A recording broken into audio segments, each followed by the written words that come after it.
Hey all, this is 012 Boku coming at you with another movie review, and I don't know if you guys have been able to tell, probably you can. I usually do these raw, off the cuff. I do them by memory, so if there's certain things I forget about the movie that you want to bring to my attention, please do, because I may, go back, try to watch scenes from certain films. Probably should start taking notes, but I know I haven't done that because everything I give you is raw, off the cuff, as it is, as it where is, and all the good stuff that comes with it. So this is what you're getting is be pretty much raw and off the cuff. No scripts, no nothing. I'm pretty much as I am. Because, I'm a movie buff. I try to seem good, but if I do come off as a irritating know-it-all, possibly and or prick, let me know, because I do not want to create that atmosphere for you guys at all. I want to give you a good atmosphere that you know you can have and you can enjoy. So, thumbs up. But I am here to you today for you guys with another movie review. We are still on James Bond, yes indeed. And today, yes, A View to a Kill. So where we've danced into the fire, our naked selves of broken dreams dance into the fire. Sorry, awesome song, awesome theme song for this movie. Probably my favorite by um yeah, Duran from this movie. And as you can see, there's the actual cover itself. Man, I sort of like doing these at this time during the day because as you guys can see, yes, there is a bit of a glare off the camera and off the reflection of the screen, but it's not as bad as it used to be. I'm actually happy about that. Not a lot of light shining and ruining it with glare. So awesome. So I'm going to be reviewing A View to a Kill, my second favorite of the Roger Moore era. My first is is what's my first? Oh, yes, Man with the Golden Gun, because that was perfect. Second one would be this one here. And the third one, if I had to say what it would be, it'd probably have to be Live and Let Die, because Live and Let Die was a good movie. And, oh, now I remember what the villain's name from Live and Let Die was. Katanga. Katanga. Now I remembered what Yaphet Kotto's character's name was. Katanga. So, hey, finally remembered for you guys. Think about 2 or 3 episodes later. So yeah, but yeah, doing A View to a Kill. Now this movie had a great story, a very good cast, very good action in it. Great stuff that was always remembered. Not everything was perfect, but it was just a great movie overall and a great send off to Roger Moore, who still plays James Bond in this movie. His last picture being this film. Good old Roger Moore there. This being his last picture. He initially, I think he said after, I think it was after Moonraker, he was starting to think of throwing up the boots, but they got him back for Your Eyes Only. Then after that one, he was thinking about it, and then definitely after Octopussy, he wanted to hang up the Walther PPK, the boots, the dry martinis, pass it on to somebody else. But Albert R. Broccoli convinced him to come back. I believe in the special features, and what I was sort of reading in here before I started, to have him come back to do um, Octopussy and A View to a Kill. So Albert R. Broccoli convinced him to do one more. But after this one, this was uh, this was Roger Moore's last film, and I do believe yes, this is also Lois Maxwell, who still plays Moneypenny in here. I do believe this is her last film as Moneypenny as well, who has been one of the longest tenured characters in the show. Well, besides Q, besides Desmond Llewellyn as Q, who wasn't in a few movies either, Lois Maxwell is, I think, the second longest running character to play the role of Moneypenny that they've had in the film's history, because Lois Maxwell really enjoyed it. What turned out to be helping her husband and family, she really enjoyed doing so. Can't fault her for that.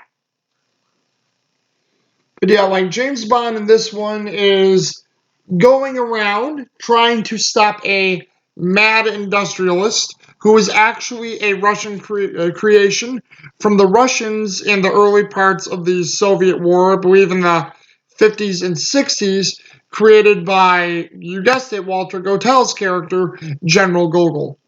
General Gogol shows up and actually confronts Max Zorin, who is brilliantly played by Christopher Walken in this movie. Probably one of my favorite roles that Christopher Walken does. Christopher Walken has a lot of favorite roles for the movies I've seen him in, but in this one, he is just a great villain. He's psychotic.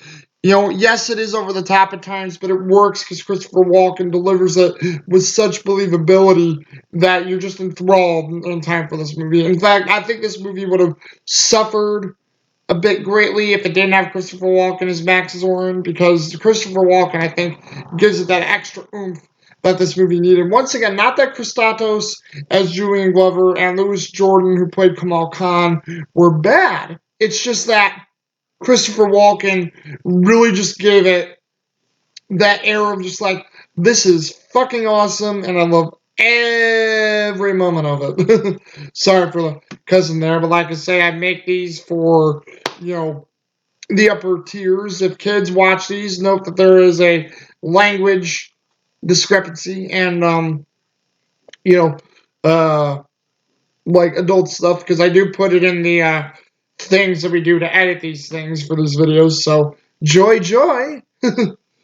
um, but yeah, like Max Zorn, played by Christopher Walken, is phenomenal. Let's see if we can praise that one. That's like the best one right there. If you guys can see him, that is him right there where my finger's pointing. Oh, that is. Let me try to get closer to you there.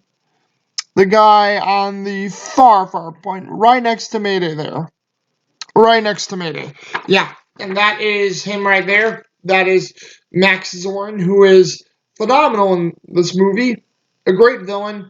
A guy who wants to, I believe he was going to flood all of Silicon Valley, because I know he was destroying a dam to where he was going to flood all of the Silicon Valley in California because he wanted to control the microchip production and like have all the power and all the control that dealt with like satellites and everything. So, you know, the tech stuff of the age in, you know, the 1980s and with the Cold War worries and everything else that involved that for 1985 still.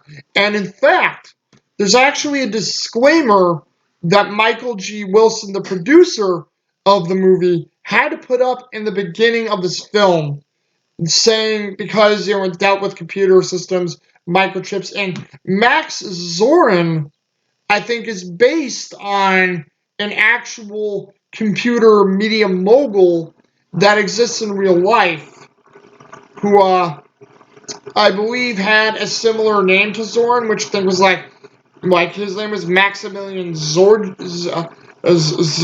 or something.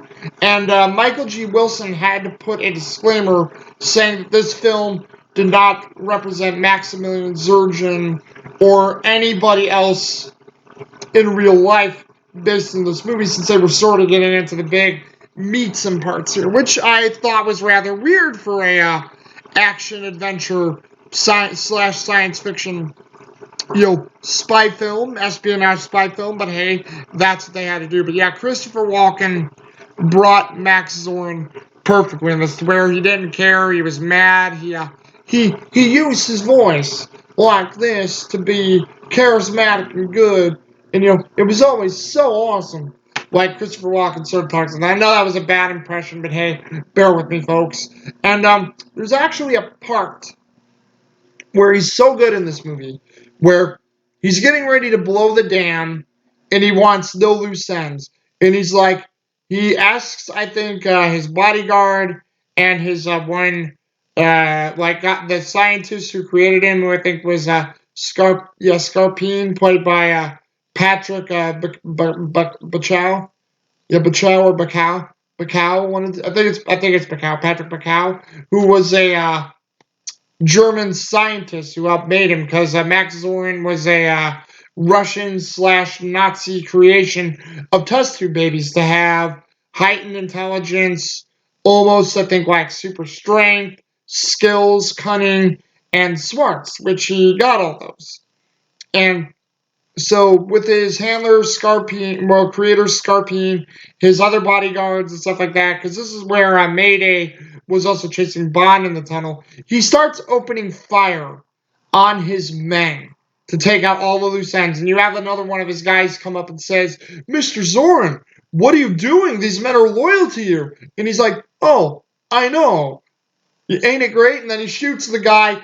Guy goes in the water, and as the guys are getting like tossed and turned and drowning from the floodwater, he's shooting guys trying to hold on to scaffolding, parts, dirt clumps that haven't fallen out like from the wall yet, from the cave where the dam is located. But he shoots them all and he's laughing about it in a sadistic way. There we go. Sadistic.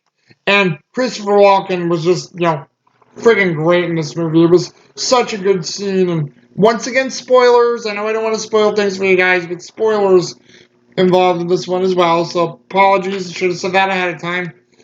We also have probably another one of the low point Bond girls, and I sort of saw what my mom was talking about for years because my mom did not care for Tanya Roberts in this film. But Tanya Roberts plays Stacy Sutton. That person right there, where my once again finger is on, that is Stacy Sutton, and Tanya Roberts plays her to where she's all right.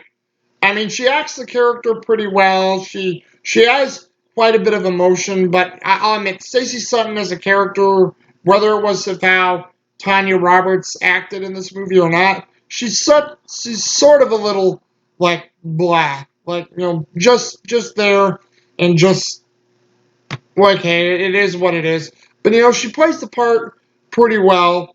She has a good performance. She gets lost with Bond and everything within all these you know great things. And I think she was a geologist or something, but I believe we find out that Max Zorin had something to do with Stacy Sutton's father's death. Like, once again, the villain causing a major death for one of the female leads, which is, yeah, a little predictable, but, it's still fun. It works for what it is. And, hey, Tanya Roberts does a decent job with the character of Stacey Sutton. Not really much more that I could say because Stacey Sutton was there helping Bond out with a few things to stop Zorin's plan. And I forget how she really helped, but she helped Bond stop Max Zorin's plan. And, they went against him. Hey, hey, hey. Yes, and there is also, let's see, Grace Jones, who plays Mayday, who is actually, yeah, right there. Mayday, who actually is one of the main personal bodyguards of Max Zorin, who she herself is I think she was like a type of gymnast or bodybuilder at the time, something like that. But this was I believe Grace Jones's first movie, and she to me knocked it out of the park. She had a intimidating presence. She was big.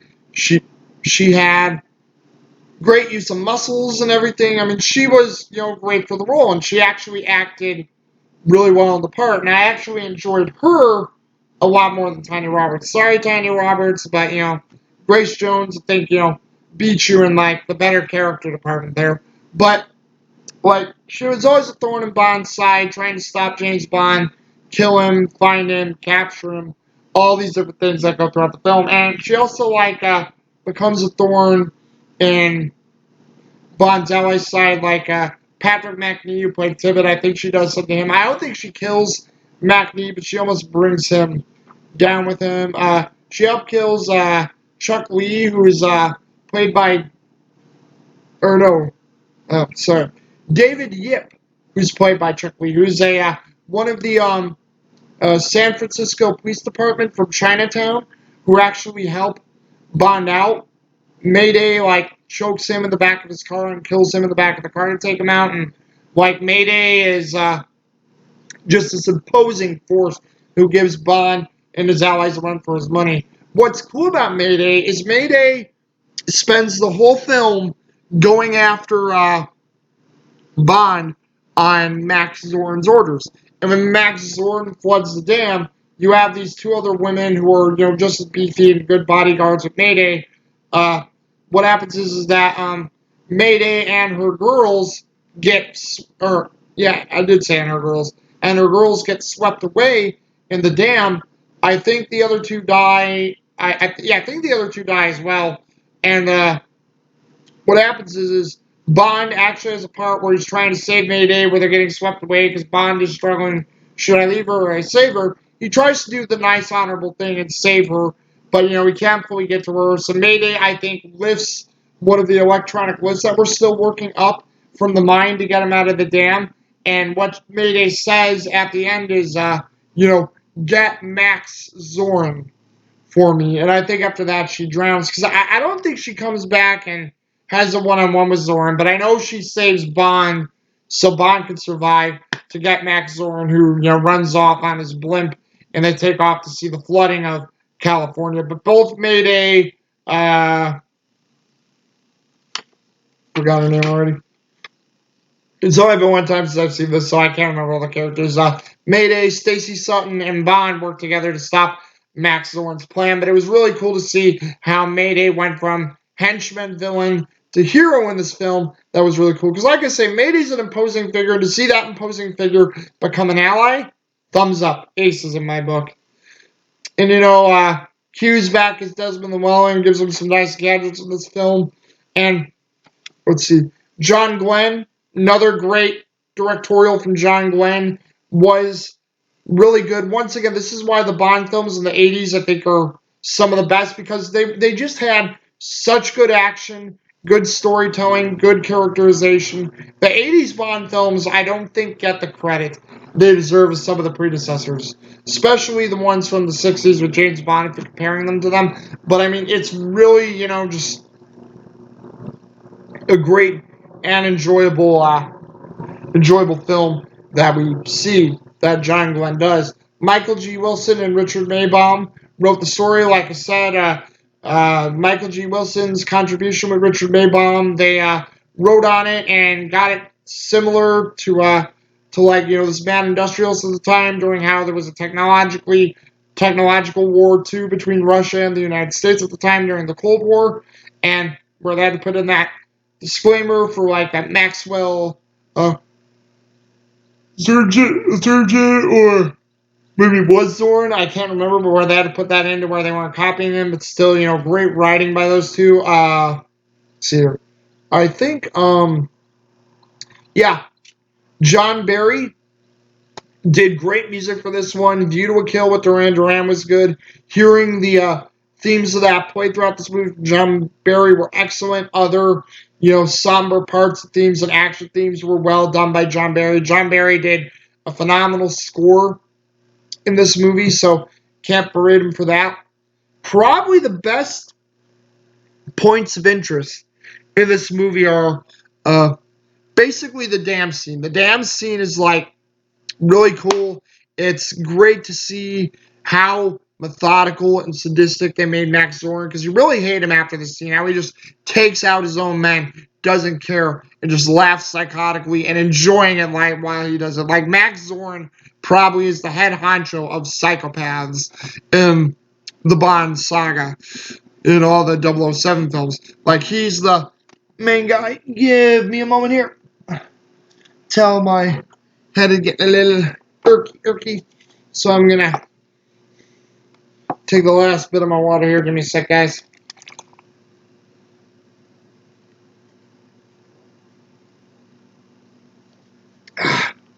So glad I started putting that down there whenever I needed it, so I don't have to get up like you guys used to see me do in the older videos, so we can keep going. I'm glad I now have the editing tools to somewhat do that now, but it's good to have that there too, because it really, really helps. But yeah, the damn scene with all the action, the explosions, the craziness of it, it was the largest stage I think they had completed at that time. And I believe it's where they had to film that scene on the Bond soundstage because it's the only one they had at the time. Because I think it was during this film here, or was it during when they were, or that may have been Octopussy in '83, but the Bond soundstage like broke down. Like it caught fire, caught on fire, had to be rebuilt, had to be redone. So that was either an Octopussy or that was in this one where it caught fire and broke down, and they had to rebuild it from scratch, redo it, and like all that stuff. And just like just deal with that whole debacle. It may have been Octopussy because I think they mentioned something about like Ridley Scott and Blade Runner, which was done in '82, and this movie and Octopussy was slated to come out in '83. So I forget. So it may have been during the time of Octopussy, but that's what sort of happened. Like it was made in the James Bond soundstage, redone, and just awesomely done, awesomely directed, great scenes, great characterizations, huge set, wonderful effects. And then the Golden Gate Bridge part was so awesome. The fight on the Golden Gate Bridge between Max Zorn and James Bond is something that'll definitely go down in history as probably, I wouldn't say probably one of the best James Bond fights, but one of the most memorable that's there because the visual of them fighting on the Golden Gate Bridge, awesome and just greatly done because Max Zorin's blimp crashes on the Golden Gate Bridge and they're on top of it. So Bond and Zorin get down to where they're actually fighting on top of it and they're wrestling with each other. And what basically happens is you have Bond and Zorin fighting. Like Bond, I believe, actually like hits Zorin or Zorin trips going over the side. You have Scarpine looking out the thing, and he's like Max, Max, like trying to like save his son slash creation. And Max Zorin knows he's gonna die because he keeps slipping. He has nothing to grab onto, and before he falls and screams into the water, he's actually giggling and laughing like a kid. Like, hey, I was bested, but it was a great ride before I died. And, it's sort of like that where it's half scared, but half like I've enjoyed this entire thing. So you know what? My death was worth it here. So it's creepy to see, and like Zoran falls to the huge depths of the ocean from the Golden Gate Bridge into the Pacific Ocean down below. And as you can probably tell from that high and the impact into the water, enough to kill him. The pilot and Scarpine are fighting. Scarpine was going to throw a grenade. I think Stacy or Bond shoots Scarpine and or they do something to shoot away the blimp. And as they're falling, like Scarpine's even laughing as they're falling, and the guard is like fighting with Scarpine to throw away the dynamite stick or whatnot that Scarpine had. So the blimp blows up, killing them both, and just an epic scene there. How that was done too was very cool. That scene was done with two bits of photography. One, the actual I think day that they had to shoot on the Golden Gate Bridge, where I think stunt doubles for Max Zorin and James Bond, Roger Moore and Christopher Walken were there just shooting for one day because that's the only time that they had because the state of California did not want them on the Golden Gate Bridge, ruining traffic or possibly emulating an act of terrorism. They did not want to freak out the people, so they were only able to shoot real footage on there for a day. And they then, when they could, they built the rest on a soundstage to where, you know, all the actors involved, mainly also Christopher Walken and Roger Moore were there, where I think they said they shot for 10 days or so on that bridge. But yeah, it was 10 feet for 10 days, 10 feet off the ground, and they basically just re-emulated their fight, where it intercuts real footage of them fighting on the Golden Gate Bridge to them fighting on the safer environment. And just a very cool thing to see, a very awesome stuff to be used, sure, but this film is great. I would give it a 10 out of 10.